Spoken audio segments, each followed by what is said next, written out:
Good morning boys, कैसे हैं आप। इंडियन पब्लिक इंटर कॉलेज की ई क्लासेस में आपका स्वागत है। आज हम इंटरमीडिएट के लिए फिजिक्स सेकंड में लेकर आए हैं प्रकाश का परावर्तन एवं अपवर्तन। यही चैप्टर आपका कंटिन्यू भी है। पिछले वीडियो में हमने आपको गोलीय दर्पण से प्रकाश का अपवर्तन में बताया था UVF में संबंध, मतलब अवतल दर्पण के लिए UVF में संबंध। होमवर्क में हमने आपको दिया था उत्तल दर्पण के लिए UVF में संबंध। आशा है आपने वो किया होगा। आगे चलते हैं, क्या है आज के वीडियो में खास। बच्चों, फोकस दूरी तथा वक्रता त्रिज्या में संबंध 10th क्लास में ये पहले से ही बता दिया जाता है कि फोकस दूरी और वक्रता त्रिज्या में क्या संबंध होता है। फोकस दूरी वक्रता त्रिज्या की आधी होती है, अर्थात F = R/2। This implies R = 2F। ध्यान रखिए, ये छोटा लेकिन महत्वपूर्ण क्वेश्चन है। अगर मल्टीपल चॉइस में ये नहीं आता है तो लगभग प्रत्येक न्यूमेरिकल में इसकी आपको जरूरत पड़ेगी। फॉर एग्जाम्पल, किसी दर्पण की फोकस दूरी 15 सेंटीमीटर है तो इसकी वक्रता त्रिज्या कितनी होगी। फोकस दूरी 15 सेंटीमीटर है, वक्रता त्रिज्या कितनी होगी। वक्रता त्रिज्या इसकी 2 गुनी होगी, अर्थात 2 × 15, 15 दूनी 30 सेंटीमीटर। ध्यान रखिएगा। नेक्स्ट, गोलीय दर्पण की आवर्धन क्षमता। बच्चों, आवर्धन क्षमता, मैग्नीफाइंग पावर। आपने देखा होगा जो डॉक्टर्स होते हैं टाइफाइड देखने के लिए एक ग्लास, कांच के एक सूक्ष्मदर्शी टाइप का मैग्नीफाइंग ग्लास का यूज करते हैं। मतलब छोटी चीज को बड़ा करके दिखाने का उपयोग करते हैं। उसी को हम मैग्नीफाइंग ग्लास भी कहते हैं, अर्थात सरल सूक्ष्मदर्शी भी कहते हैं। मैग्नीफाइंग मीन्स आवर्धन, अर्थात कोई भी लेंस या दर्पण किसी वस्तु का कितना बड़ा प्रतिबिंब या छोटा प्रतिबिंब करके दिखा सकता है, वही उसकी आवर्धन क्षमता भी होती है। टेक्निकल डेफिनेशन में अगर हम दें तो प्रतिबिंब की लंबाई और वस्तु की लंबाई के अनुपात को दर्पण की आवर्धन क्षमता कहते हैं।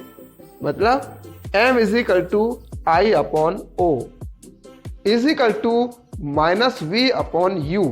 ये दर्पण की प्रतिबिंब की लंबाई और वस्तु की लंबाई के रूप में है, और VU दर्पण से प्रतिबिंब की दूरी और वस्तु की दूरी के रूप में है। मास्टर फॉर्मूला है, याद रखिए इसको। नेक्स्ट चलते हैं, संयुग्मी फोकस। बच्चों, ये बहुत ही इम्पोर्टेंट क्वेश्चन है। ये आमतौर पे वाइवा में भी पूछा जाता है, संयुग्मी फोकस क्या होता है और ये कहाँ पर संभव है। संयुग्मी फोकस, ये 2 बिंदु होते हैं अवतल दर्पण के सम्मुख। ये 2 ऐसे बिंदु होते हैं जिनमें से एक पर स्थित वस्तु का प्रतिबिंब दूसरे पर बनता है, और यदि वस्तु को दूसरे बिंदु पर रख दिया जाए तो प्रतिबिंब पहले बिंदु पर बन जाता है।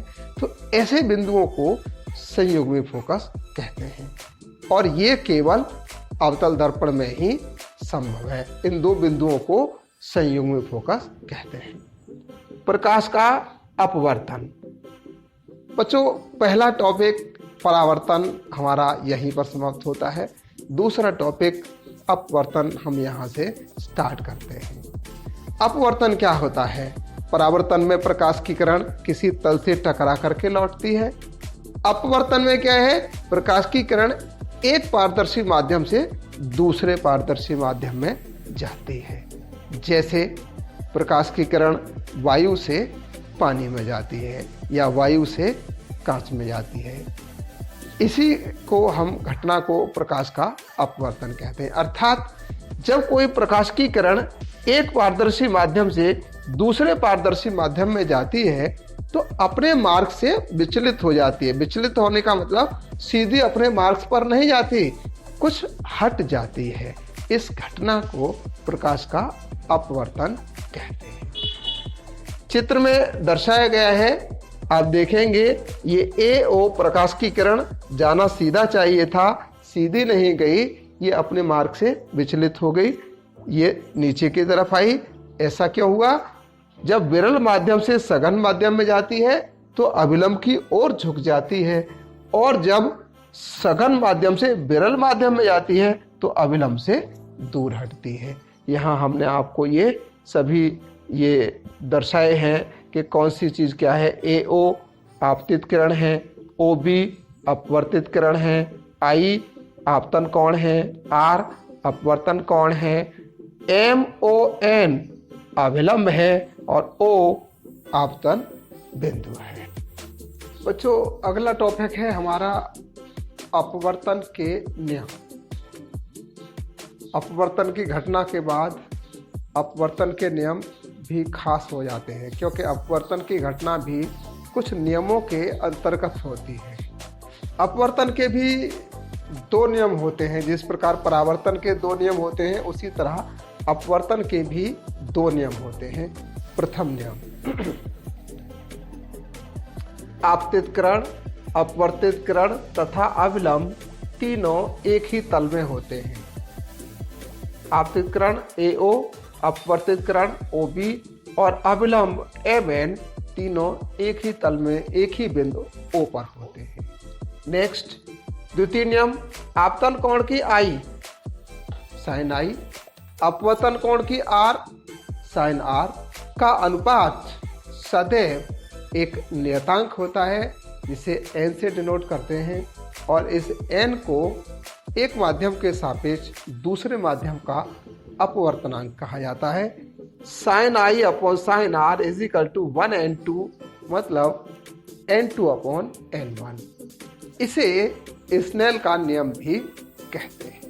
बच्चों दो नियमों के बाद एक तीसरा नियम भी है जो नियमों की कैटेगरी में तो नहीं है, लेकिन तीसरा नियम भी है। आप याद रखिए उसे। क्या कि जब प्रकाश की किरण एक माध्यम से दूसरे माध्यम में जाती है तो उसकी आवृत्ति चेंज नहीं होती, उसकी आवृत्ति तो वही रहती है परंतु उसकी चाल बदल जाती है।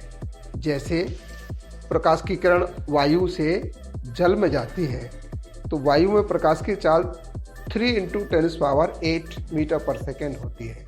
जब यह जल में जाती है तो इसकी चाल 2 × 10⁸ मीटर पर सेकेंड रह जाती है। नेक्स्ट क्रांतिक कोण। बच्चों क्रांतिक कोण क्या होता है? यह एक ऐसा कोण है जब प्रकाश की किरण एक माध्यम से दूसरे माध्यम में जाती है और उसमें भी सघन माध्यम से विरल माध्यम में जाती है तो अभिलंब से दूर हटती है। तो क्रांतिक कोण ऐसा कोण है जिस कोण के लिए अपवर्तन कोण का मान 90 अंश होता है, तो उस आपतन कोण को क्रांतिक कोण कहा जाता है। यहां पर C से क्रांतिक कोण को डिनोट किया गया है। पूर्ण आंतरिक परावर्तन। पूर्ण आंतरिक परावर्तन क्या होता है? जब क्रांतिक कोण को थोड़ा बड़ा कर दिया जाता है।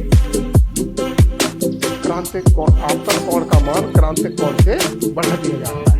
तो आपतित किरण जिस सघन माध्यम से आती है उसी सघन माध्यम में परावर्तित हो जाती है, अपवर्तित हो जाती है, भी परावर्तित हो जाती है।